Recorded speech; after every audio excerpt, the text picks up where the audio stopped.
كانت لهم جنات الفردوس نزلا خالدين فيها لا يبغون عنها حولا.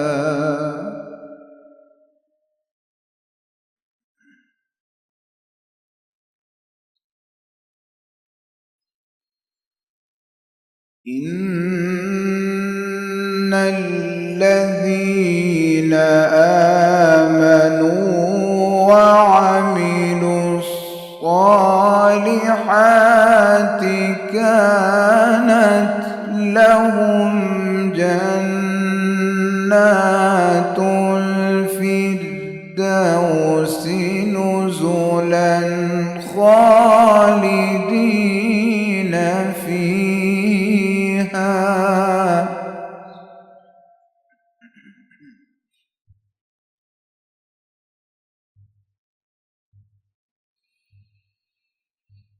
إن الذين آمنوا وعملوا الصالحات كانت لهم جنات الفردوس نزلا خالدين فيها لا يبغون عنها حولا.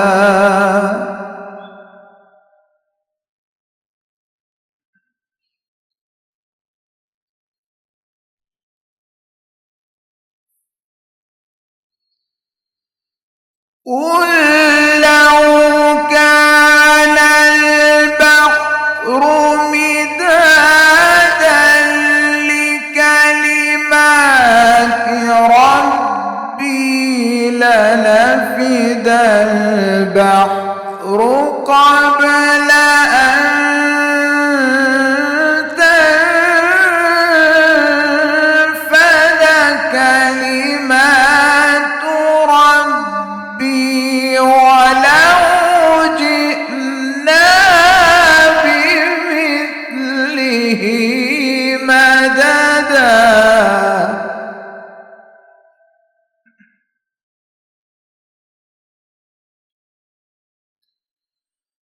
لنفد البحر قبل أن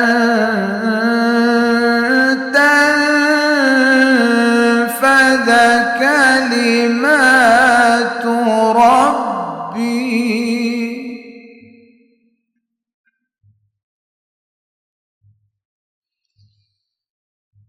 قل لو كان البحر مدادا لكلمات ربي لنفد البحر قبل أن تنفد كلمات ربي ولو جئنا بمثله مددا ولو جئنا بمثله مددا صدق الله العظيم. اللہ تعالیٰ ان کی صلاحیتوں میں برکت عطا فرمائے، ان کے علم میں برکت عطا فرمائے، اور اسی طرح جو ہمارے آج کے نعت رسول مقبول صلی اللہ علیہ وسلم کے حوالے سے جو مہمان ہیں، محترم جناب قاری اکاشا شان صاحب، کہ میں ان سے درخواست کروں گا کہ وہ نعت رسول مقبول صلی اللہ علیہ وسلم پیش فرمائیں. قاری اکاشا شان صاحب. جس انجمن میں ذکر رسالت مآب ہے،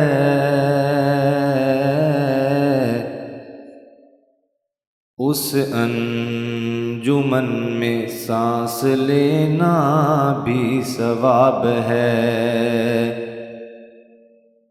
ختم رسل اے ہادی ام الکتاب میں، اس پر سلام جس کا پسینہ گلاب ہے، اس پر سلام جس کا پسینہ گلاب ہے. ثنا خوانوں کرو مل کے ثنا خوانی محمد کی، ثنا خوانوں کرو مل کے ثنا خوانی محمد کی. بحمد اللہ دو عالم میں، بحمد اللہ دو عالم میں ہے سلطانی محمد کی. ثنا خوانوں کرو مل کے ثنا خوانی محمد کی. زبور انجیل قرآن میں لکھی تعریف احمد کی. زبور انجیل قرآن میں لکھی تعریف احمد کی. اگر تورات سے پوچھو، اگر تورات سے پوچھو ثنا خوانی محمد کی. بحمد اللہ دو عالم میں ہے سلطانی محمد کی. خدا نے عرش اعظم پہ ہے بلوایا محمد کو. خدا نے عرش اعظم پہ ہے بلوایا محمد کو. وہ کیسی شان والی ہوگی مہمانی محمد کی، وہ کیسی شان والی ہوگی مہمانی محمد کی۔ صدیق عمر عثمان علی حسنین پیارے ہیں، صدیق عمر عثمان علی حسنین پیارے ہیں، وہی جنتی جنہوں نے کی، وہی جنتی جنہوں نے کی قدردانی محمد کی۔ ثنا خوانوں کرو مل کے ثنا خوانی محمد کی، بحمد اللہ دو عالم میں ہے سلطانی محمد کی۔ ماشاءاللہ، جزاک اللہ۔ یہ تھے جو نعت رسول مقبول صلی اللہ علیہ وسلم پیش فرما رہے تھے قاری اوقاشا شان صاحب۔ اللہ تعالیٰ ان کے علم میں، عمر میں، اور اللہ رب العزت ان کی آواز میں برکت عطا فرمائے۔ کہ ہم اپنے ٹاپک کا آغاز کرتے ہیں، آج کا جو عنوان ہے اس کے حوالے سے بات کرتے ہیں۔ جی شیخ محترم، بتائیے گا کہ ایک روزے دار کے روزانہ کی بنیاد پہ کیا شیڈول ہونا چاہیے؟ کون سے ایسے اعمال، کون سے ایسے کام اسے روزے کی حالت میں اپنانا چاہیے؟ نحمدہ ونصلی علی رسول الکریم، اما بعد، اعوذ باللہ من الشیطان الرجیم، وَأَن لَيْسَ لِلْإِنسَانِ إِلَّا مَا سَعَى۔ ہر انسان کی یہ کوشش ہوتی ہے کہ میں تھوڑے وقت میں تھوڑی محنت کے ساتھ زیادہ فائدہ حاصل کروں، جی جی، اور اس کے لیے ہر ایک کوشش بھی کرتا ہے، جی جی، لیکن ہر ایک اس میں کامیاب نہیں ہو سکتا۔ بعض لوگ تھوڑے وقت میں تھوڑی محنت کے ساتھ بہت زیادہ آگے نکل جاتے ہیں، اپنی منزل کو پا لیتے ہیں، کامیابی حاصل کر لیتے ہیں، جی جی، اور بہت سارے لوگ ناکام رہتے ہیں۔ اگر ہم تھوڑا سا تجزیہ کریں کہ جو تھوڑی محنت میں تھوڑے وقت میں کامیاب ہوئے وہ کیوں ہوئے ہیں، تو اس کے اندر ہمیں بنیادی طور پر ایک چیز نظر آئے گی کہ انہوں نے اپنی نظم ترتیب کی ہوتی ہے، اپنے وقت کی مینجمنٹ کی ہوتی ہے، کس کام کو کس وقت کرنا ہے، کس ترتیب سے کرنا ہے۔ تو جو لوگ اپنے کام کی ترتیب، اس کا نظم درست کر لیتے ہیں تو یقیناً ان کے لیے کامیابی بہت آسانی ہے۔ تو عورت یہ تو اللہ تعالیٰ کا وعدہ بھی ہے نا، وَأَن لَيْسَ لِلْإِنسَانِ إِلَّا مَا سَعَى۔ ہر انسان کو اس کی محنت اور کوشش کا ثمرہ ملتا ہے۔ ایک آدمی محنت کرے، کوشش کرے، نتیجہ حاصل نہ ہو، اس کی محنت کا رخ درست نہیں ہے، اس کی محنت کی ترتیب درست نہیں ہے، ورنہ یہ قرآنی اصول دین کے لیے بھی، دنیا کے لیے بھی، آخرت کے لیے بھی، سب کے لیے ہے۔ تو آج ہم یہ کوشش کریں گے کہ رمضان المبارک کے اندر صبح سے لے کر شام تک روزے دار بھوک پیاس برداشت کرتا ہے، یقیناً اجر و ثواب تو اس کو ہے، لیکن اتنے وقت میں وہ زیادہ سے زیادہ بہترین انداز میں اجر و ثواب کمائے، اس کی ترتیب کیا ہونی چاہیے؟ بالکل جی۔ سب سے پہلی بات تو ہے کہ سحری کے لیے سارے لوگ اٹھتے ہیں۔ جی جی، میں تھوڑی سی اس کے اندر اتنی بات اور مزید ایڈ کروں گا۔ جی جی، مثلا اگر آپ 40 منٹ یا 45 منٹ پہلے اٹھتے ہیں جی جی، سحری کے لیے، اس کے اندر صرف 15 یا 20 منٹ اور پہلے اٹھیں۔ جی جی، اس 15 یا 20 منٹ میں کیا کریں گے؟ پہلے اٹھیں، وضو کریں، قرآن کی تلاوت کریں، 2 نفل پڑھیں، آپ کے دن کا آغاز بابرکت ہو۔ یہ نہیں کہ اٹھے ہیں ٹائم پر اٹھے ہیں، بھاگے آ کر کھانے کے لیے بیٹھ گئے ہیں، شور ڈال دیا ہے کہ دہی کدھر ہے، فلاں کدھر ہے، فلاں کدھر ہے، تو اٹھتے ہی کھانے پینے کی سوچ ہے، یہ نہیں، بلکہ اس سے پہلے کوئی 10 منٹ چہل قدمی چلیں پھریں، جسمانی طور پر بھی آپ کو مزید کھانے پینے کی چاہت پیدا ہو، تو بابرکت طریقے سے یہ ہونا چاہیے۔ آئندہ سے اگر باوضو ہو کر 2 رکعتیں یا کچھ تلاوت کر کے، یا اور نہیں تو دعا ہی کریں، 4-5 منٹ ہی، بڑا سہانا وقت ہے۔ اللہ تعالیٰ آسمان دنیا پر آ کر آوازیں دے رہا ہے، ہے کوئی مجھ سے مانگنے والا؟ جو دنیا کے ڈاکٹر حکیموں سے مایوس ہو گیا آئے میرے سامنے، جس کو کہ کاروبار نہیں ملتا آئے میرے سامنے، جی جی بالکل، اس وقت یہ بہت بہترین وقت ہوتا ہے۔ سحری کرنے کے بعد سحری کی کوشش کرنی چاہیے اذان کے قریب قریب کی جائے، یہ حدیث میں بھی اس کی رغبت ہے۔ تو یہ ہمارا بعض کا طریقہ وہ گھنٹہ 1.5 گھنٹہ پہلے کر لی، اس کے کئی ایک نقصانات بھی ہے۔ ایک بڑا نقصان تو یہ کہ مثلاً اب ہمارا روزہ تقریباً 11.25 گھنٹے کا ہے، جی جی جی 11:30 11:15، بالکل، تو جو گھنٹہ 1.5 گھنٹہ پہلے سحری کر لیتا ہے اس نے گویا کہ اپنے روزے کو 12.5 13 گھنٹے کا بنا لیا، جی جی جان بوجھ کر اس نے لمبا کر لیا۔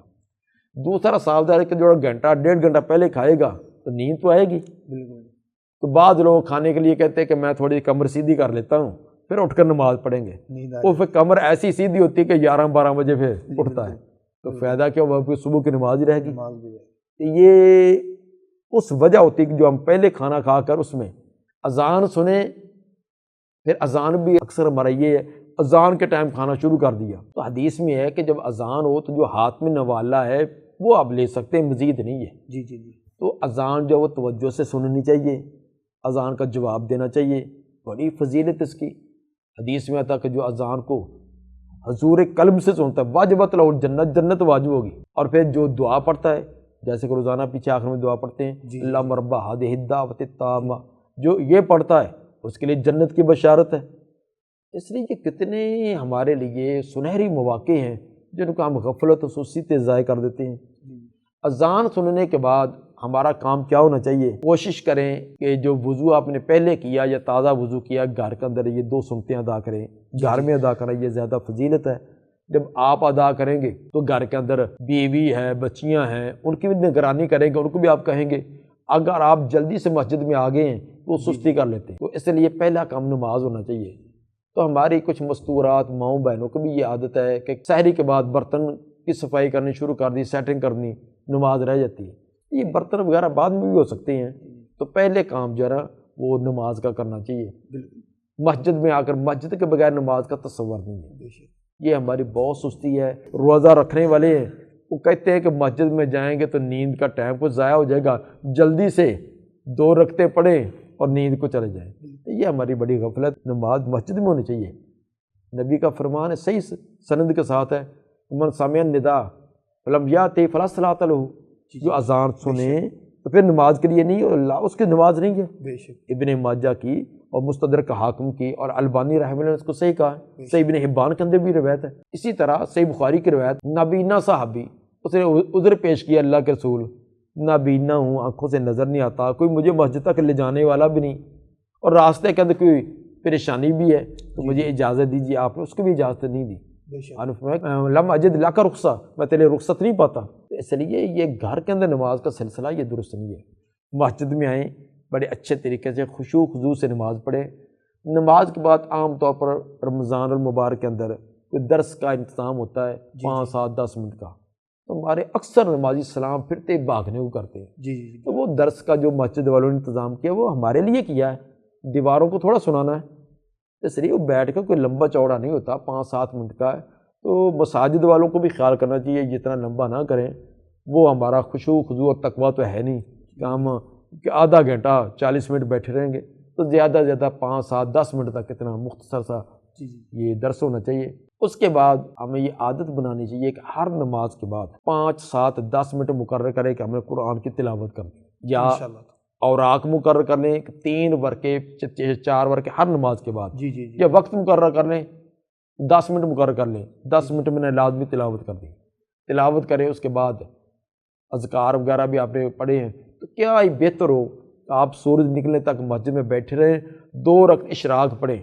نبی کا فرمان ہے اس کو حج اور عمرے کا ثواب، اندازہ کریں کہ کیا ہے، نماز پڑھ کے وہاں بیٹھے رہے، اذکار کرتے رہے، تلاوت کرتے رہے، 2 رکعتیں پڑھی ہے تو حج اور عمرہ۔ جی جی سر، میں یہاں پر ایک کویسچن کرنا چاہوں گا کہ جو نماز اشراق ہے، جی یہ نماز اشراق اور نماز چاشت میں جی، اس میں کیا فرق ہے؟ اصل میں نا یہ ایک ہی چیز ہے۔ اشراق کا ترجمہ فارسی کے اندر چاشت ہے، جی جی چاشت یہ عربی کا لفظ نہیں، چے جو آ گئی، جی جی چے جو عربی میں آئی نہیں، جی جی یہ اشراق ہی ہے، اسی کا ترجمہ کر کے بعد نے الگ نماز بنا لی۔ سورج نکلنے سے لے کر زوال سے پہلے تک جی جی 2 سے لے کر 8 رکھتے ہیں، 2 پڑھیں، 4 پڑھیں، 6 پڑھیں، 8 پڑھیں، جی جی تو یہ ایک یہ اس کو اشراق کہیں، اس کو چاشت کہیں، اس کو کوئی اور اس کا نام دے لیں، تو یہ ایک ہی نماز ہے، 2 سے لے کر 8 رکھتے ہیں، جی جی یہ الگ الگ نماز نہیں ہے۔ تو بہرحال اگر یہ اتنی فرصت ہو کہ 2 رکھتے پڑھ کر آئیں تو کیا ہی بات۔ مثلاً اگر کوئی آپ کو کہہ دے کہ عمرے پر کون کون جانا چاہتا ہے، جی جی جی میرا خیال کہ میرے سمیت سارے کے سارے، بالکل یہ سیف تو جو بے روز ہیں وہ بھی جانے کا شوق اظہار کریں گے، اتنی کہ ایمان کی تو ہے نا۔ بالکل تو لیکن اگر کہا جائے کہ وہاں 10 منٹ بیٹھ جائیں آپ کو حج عمرے، پھر مقبول حج عمرے کا، اس کے لیے اس بہت کے لیے کم لوگ ہیں جو نہیں۔ تیار ہوتے ہیں۔ ہاں، اس لیے یہ کوشش کرنی چاہیے۔ اس کے بعد آپ آئیں، آرام کریں، ٹھیک ہے، رات اب جلدی اٹھے تھے تو 1.5-2 گھنٹے آپ آرام کریں، کوئی بات نہیں۔ تو روزے کا مطلب یہ نہیں کہ ہم کاروبار روک دیں، کاروبار کریں، لیکن اس کے اندر روزے کی پوری آداب ملحوظ رکھیں۔ روزہ صرف کھانے پینے سے رک جانا ہی نہیں ہے، بالکل زبان کا بھی روزہ ہے، آنکھ کا بھی، کان کا بھی، تمام اعضاء کا۔ بالکل کاروبار کرنا ہے، جھوٹ سے بولے، چگلی غیبت سے بچیں۔ بے شک نبی کا فرمان بالکل واضح، صحیح بخاری کی روایت ہے، من لم یدع قول الزور والعمل به فلیس للہ حاجۃ فی ان یدع طعامہ و شرابہ۔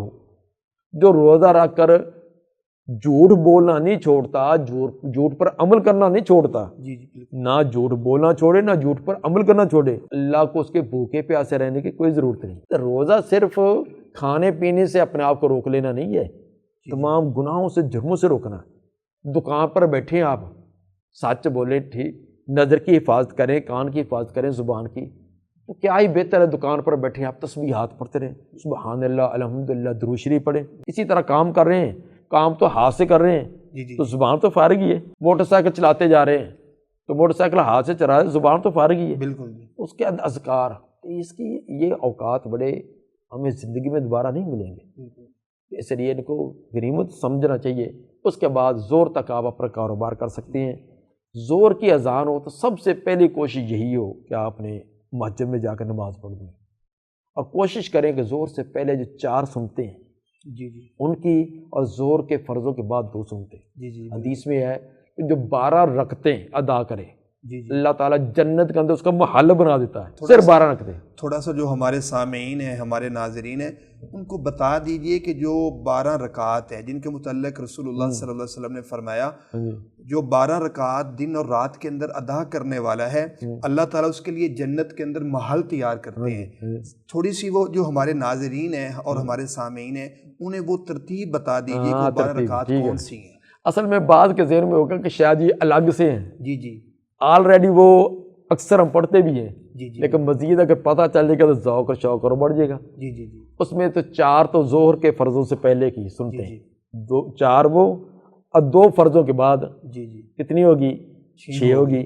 2 مغرب کے فرضوں کے بعد جی 8 ہو گئے، 8، 2 عشاء کے فرضوں کے بعد 10 ہو گئے، اور 2 صبح کے فرضوں سے پہلے جی جی یعنی کہ 12، ٹوٹل یہی 12 ہو گئے۔ جن کو ہم اکثر پڑھتے ہیں، جی جی جی لیکن مزید اس کو توجہ کے سے، شوق سے کر لیں تو کیا ہی بات ہے۔ سر، کوئی عصر کی نماز، فرض نماز سے پہلے بھی کوئی نفل نماز ادا کی جا سکتی ہے؟ اور حدیث کے اندر ہے تو ذرا اس کے والے سے ہمارے جو ناظرین کو عصر سے پہلے جو 4 رکعتیں ادا کرے ان کو ہماری اصطلاح کے اندر سنت غیر مؤکدہ کہتے ہیں۔ جی جی جی تو اس کے لیے بھی آپ نے اس کے رحمت کی دعا کی کہ اللہ تعالیٰ اس پر رحم فرمائے، نبی کی دعا ہے کہ اللہ اس کے حال پر رحم کرے، اس کو برکتیں عطا کرے۔ تو ہمارے یہاں نا یہ ایک اصطلاح وہ بھی چلتے ہیں، ساتھ بتلا دیں کہ سنت مؤکدہ، ایک غیر مؤکدہ۔ جی جی جی اصل کے اندر نماز 2 ہی قسم کی، ایک فرض، ایک نفل۔ فرائض کے علاوہ جتنی بھی سارے کے سارے نوافل ہیں۔ نوافل ہیں۔ عربی زبان کے اندر اس کو کہتے ہیں تطوع۔ تطوع من اپنی خوشی سے کرنا، اللہ کی طرف سے لازم نہیں ہے، اپنی خوشی سے ہم کرتے ہیں۔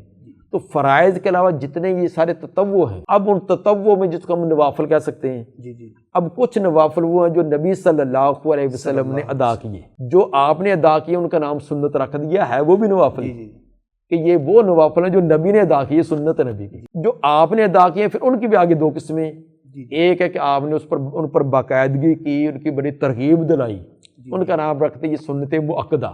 مؤکدہ مطلب تاکید، جس کے کرنے کی آپ نے بڑی تاکید کی ہے، بڑی فضیلت بیان کی ہے اور دوام کیا ہے۔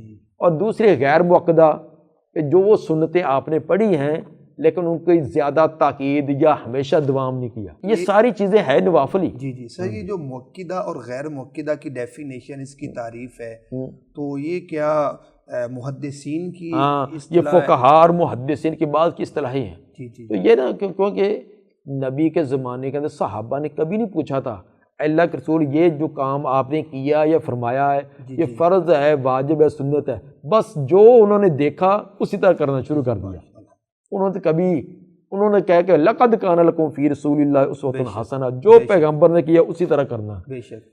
صرف عبادات نہیں، معاملات بھی، معاملات کے اندر جو آپ نے جیسے چیز کی ہے. حضرت عبداللہ بن عمر رضی اللہ عنہما جب بھی حج عمرے کے لیے جاتے ان راستوں سے جاتے جہاں سے آپ گئے، جہاں آپ نے سواری بٹھائی وہاں بٹھاتے، جہاں آپ اترے وہاں اترتے. انتہا درجے کی محبت وہی اور عقیدت. اطاعت ہے. ہاں حالانکہ یہ ایک عقیدت اور محبت کا انداز ہے نا. تو بہرحال یہ بعض میں اصطلاحیں ہیں کہ یہ فرض ہے، واجب ہے، یہ مستحب ہے، سنت ہے، مؤکد، یہ بعض میں پھر ایسا اصطلاحیں. تو ہم اس کا انکار نہیں کرتے کہ یہ اصطلاح یہ بھی ہمارے اسلاف کی ہیں. تو بہرحال یہ انہوں نے دے کر جب فرض کہا جائے تو اس کا یہ معنی ہوگا کہ یہ بہت لازمی ہے. بالکل. یہ کہا ہے کہ سنت مؤکدہ ہے تو یہ پیغمبر نے کی ہے اور بڑے ہمیشہ کی ہے اور تاکید کی ہے. یہ غیر مؤکدہ یہ سمجھانے کے لیے، سمجھنے کے لیے. تو سر ہم اپنے عنوان کی طرف آتے ہیں کہ جس طرح آپ بتا رہے ہیں کہ ظہر کی نماز ادا کرنے سے پہلے 4 رکعت وہ سنت ادا کرے گا، اور 4 فرض کی ادائیگی کے بعد وہ 2 سنتیں ادا کرے گا. ایک روزے دار پورے دن کے اندر جو شیڈول ترتیب دے گا ظہر سے آگے، اس کے متعلق بھی آگاہ فرمائیں. کہ ظہر سے لے کر پھر عصر تک کیا کرنا ہے. اس کے اندر اگر قیلولہ کیا جائے، نبی صلی اللہ علیہ وسلم کا تو طریقہ یہی تھا کہ ظہر کی نماز کے بعد آپ کچھ دیر آرام فرماتے تھے. تو ہم نے قیلولہ کے ساتھ ایک فجرولہ بھی بنایا ہوا ہے صبح کے بعد. تو قیلولہ کی جگہ فجرولہ کر لیتے ہیں. جی جی. تو بہرحال یہ مسنون تو یہ ہے کہ ظہر کے بعد کیا جائے، آدھا گھنٹہ کیا جائے. اس کے بہت سارے فوائد ہیں. اس کے بعد اگر آپ کاروبار کرتے تو اپنا کاروبار بھی کریں. اگر تلاوت کا جیسے میں نے پہلے بتایا کہ ہر نماز کے بعد ہم نے 10 منٹ یا 4 یا 5 ورق وہ اپنے آپ پر خود اپنے ٹائم ٹیبل میں سیٹ کر لینے ہیں. تو ظہر کے بعد بھی اس کو تلاوت کریں. اس کے بعد آپ عصر تک. سر یہ جو ظہر سے لے کر عصر کے دورانیہ میں جو قیلولہ کرنا ہے، اگر ایک امپلائی ہے کسی انسٹیٹیوٹ میں یا کسی کمپنی میں جاب کرتا ہے اور اس کے لیے قیلولہ کرنا مشکل ہو جاتا ہے، اور وہاں پر صاف ظاہر ہے ایک ادارے کے اندر آپ نے جاب کرنی ہے، وہاں پر جو ورک فریم ہے وہ آپ نے کمپلیٹ کرنا ہوتا ہے، تو اگر وہ نہ قیلولہ کر سکے تو اس کے اندر تو کوئی قباحت نہیں ہوگی. یہ لازم تو نہیں ہے. جی جی یہ لازم نہیں ہے، ایک سنت ہے. اس کے لیے رات کو جلدی رات کو بیدار ہونا، رات کا قیام کرنا، یہ بڑی آسانی ہوتی ہے. جی جی تو اگر ہمارے جو دینی دنیاوی تو نہیں کہہ سکتے، جو دینی ادارے ہیں نا، اگر وہ ایسا کر لیں کہ وہ جو تفریح کا ٹائم رکھتے ہیں جی جی جی اپنے ورکر حضرات کے لیے، اگر وہ ظہر کے بعد آدھا گھنٹہ رکھ لیں تو یقیناً اس کے اندر بڑے سنت پر بھی عمل ہو جائے گا. سنت پر عمل کرنے کے فوائد تو بہت زیادہ ہوں گے. اس کے بعد پھر عصر کی اسی طرح اذان سننے کے بعد فوراً آنا ہے. جی جی تو کوشش کرے کہ پہلی وہ 4 رکعتیں پڑھ کر جو پیغمبر کی دعا ہے اس کے مستحق بنے، اور عصر کو باقاعدگی سے باجماعت ادا کریں. اس کے بعد اسی طرح جو آپ نے ٹائم بنایا تھا تلاوت کا وہ کریں. اب عصر کے بعد مغرب سے لے کر اب یہ افطاری کے لیے تیاری بھی تو کرنی ہوتی ہے. جی جی اس کے لیے آپ کو شاپنگ کرنی ہے. جی جی تو اور گھر کے اندر ماؤں بہنوں نے کوئی چیزیں تیار کرنی ہوتی ہے. جی جی وہ کریں. لیکن اس کے لیے میں پہلے جیسے عرض کی ہے کہ زبان ہماری فارغ ہے. جی جی جی تو اگر آپ ہنڈیا بنا رہی ہیں کہ پکوڑے تر رہے ہیں، سموسے بنا رہے ہیں، تو زبان سے ذکر اذکار کریں. یقیناً اس کے بہت نتائج ہوں گے. اصل کے اندر اب ہمیں نیکی کی قدر نہیں ہے. جی جی قدر ہوگی اس دن جس دن دربار الہی میں یہ کہہ دیا گیا کہ تیرے گناہ اور نیکیاں دونوں برابر ہیں. جی جی بالکل. ایک نیکی لیا تو جنت میں، نہیں ہے تو پھر تو اب ایک نیکی لینے کے لیے پورے میدان معاشر کا انسان چکر لگائے گا. اللہ. تو والدین یوم یفر المرء من اخیہ و امہ و ابیہ، والدین دے کر راستہ بدل لیں گے، بہن بھائی راستے بدل لیں گے. اس کے بعد افطاری ہے. افطاری کے اندر ہمارا نا بہت افراط تفریط ہے. جی جی تو افطاری کیا ہونی چاہیے؟ جو حدیث میں آتا ہے کہ آپ تار کھجور کے ساتھ کرتے، جی جی تر کھجور نہیں تو خشک کھجور ہے، اگر وہ نہیں تو پانی۔ یہ کھجور ایک بہترین چیز ہے، جسم کے اندر جو سارے دن کی کمی کوتاہی ہوتی ہے نا جی جی تو وہ اس کو پورا کرتی ہے۔ اللہ افطاری جو وہ ہلکی کرنی چاہیے، جی جی کیونکہ پورا دن کا معدہ کمزور ہو گیا ہے، جسم کے اندر کمزوری ہے، تو یک بار کے اس کو ثقیل سارا خوراک زور دیں۔ افطاری پہ لگا لیتے ہیں سارے دن کا۔ تو صاف ظاہر کہ وہ جسم کے لیے مناسب نہیں ہے۔ جیسے ہم ناشتہ کرتے ہیں جی جی جی کیونکہ پورا رات کا پیٹ خالی ہوتا ہے جی جی تو ثقیل کی بجائے ہلکی چیز دینی چاہیے۔ جی جی اسی طرح افطاری تو اس سے بھی زیادہ ہلکی ہونی چاہیے، کیونکہ پورا دن ورک کیا، بھاگ بھوک کاروبار کیا ہے، جی جی تو جی اس لیے نا چاند کھجوریں اور پانی، اس کے بعد معدے کو نا آرام ورک کرنے دیں۔ تو ہم جو نا کھانے میں بیٹھ جاتے ہیں اور کھاتے کھاتے آج شہید ہی ہو جانا، جی جی۔ یہ نہیں ہے۔ آخری افطاری نتیجہ کیا ہماری۔ نکلتا ہے؟ نتیجہ یہ کہ اذانیں ہو گئی ہیں، جماعتیں ہو گئی ہم کھانے میں، تو کھانے کی وجہ سے جماعت رہ جائے تو یہ کیا فائدہ کیا ہوا؟ شیخ سے محترم یہ بھی دلیل ہے نا، پیش کرتے ہیں کہ جب ہم نے کھانا پڑا ہوا ہے تو کھانا کھانا چاہیے، نماز رہتی ہے تو رہ جائے، بعد کھانے میں کا ادا کر مطلب لیں۔ نہیں یہ نہیں، وہ ہے کہ شدید بھوک ہے، کھانا آ گیا ہے تو آپ نے افطاری تو کر لی ہے۔ سر جو سارا دن بھوک لگی ہوئی ہے، نہیں افطاری کر رہے ہیں وہ سارا دن بھوک۔ ہاں جی، تو میرا تو خیال ہے کہ اس کے اندر طبی طور پر بھی یہی فائدہ ہے کہ ہلکی سی اس کو نا کھجورے اور پانی یا تھوڑا سا دودھ دیں، اس کے بعد جسم کو معدے کو ورک کرنے دیں، وہ تمام جسم کی توانائی بحال ہو جائے گی، اتنے دیر میں آپ نماز پڑھیں، اب آپ کا معدہ بالکل مضبوط ہو گیا، اس کو جو ثقیل غذا دیں گے وہ ہضم ہوگی۔ تو شیخ محترم یہ بتائیے گا کہ جس طرح وہ افطاری کرے گا تو افطاری کے بعد اس کا شیڈول کیا ہونا چاہیے؟ افطاری کے بعد جیسے کہ بتلایا کہ پھر وہ اسی طرح اپنے اذکار جو ہے رات کے وہ کرے، اس کے ساتھ جا کر آپ کھلا کھائے پیے، کھانے پینے کے بعد آپ بیوی بچوں کو ٹائم بھی دینا ہے، ان کے ساتھ بھی مجلس کرے، لیکن اس مجلس کے اندر اگر یہ کریں کہ ایک دینی ٹاپک شروع کریں، اس کے لیے کوئی بھی اسلامی کتاب رکھیں، اگر رمضان کے احکام و مسائل کے ہو تو پھر تو کیا ہی بات، خود بھی پتہ چلے، بچوں کو بھی پتہ چلے۔ اگر یہ نہیں ہے تو کوئی بھی دینی کتاب رکھیں، تو اس کی کوشش کریں ایک دن آپ نے پڑھنے، دوسرے دن دوسرا فرد پڑھے گا، تیسرا اس کا ذوق ہوگا، مطالعہ کرے گا، ایک پڑھے باقی سنیں۔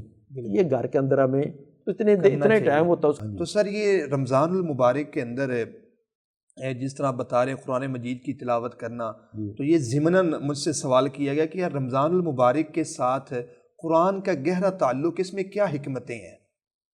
یہ تو کل بھی بتلایا تھا کہ رمضان کے اندر قرآن کا نزول ہے، شہر رمضان الذی انزل فیہ القرآن، جس کے اندر قرآن کا نزول ہے، اور رمضان کی شان بھی قرآن کی وجہ سے ہی ہے۔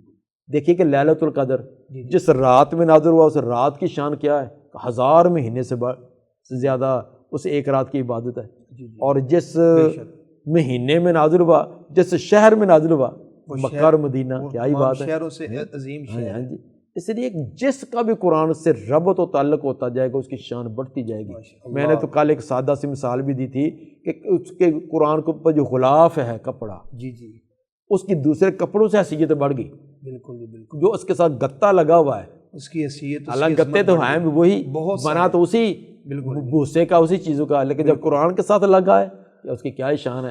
ورقہ تو وہی ہے نا جو عام ورقے ہیں، بالکل وہ ورقے پاؤں کے نیچے بھی آ رہے ہیں، لیکن جس پر قرآن لکھا ہوا ہے وہ کوئی برداشت نہیں کرے گا۔ اس لیے جس کی بھی نسبت قرآن کے ساتھ ہو جائے، اگر انسان کی ہو جائے گی تو وہ انسان عظیم بن جاتا ہے، جس کے دل میں قرآن آ جائے کیا ہی بات۔ اللہ اس لیے جو تراویحیں آپ کو سنا رہے ہیں نا، یہ کہ سینے میں قرآن کو عزت کریں۔ معزز سامعین، ناظرین، آپ کے ساتھ موجود ہوتے ہیں اور جس میں ہم مختلف مسائل کے حوالے سے گفتگو کرتے ہیں، اور ہمارے ساتھ مختلف شیوخ الحدیث موجود ہوتے ہیں۔ ان میں مجھے اجازت دیجیے نعمان طور کو۔ السلام علیکم ورحمۃ اللہ وبرکاتہ۔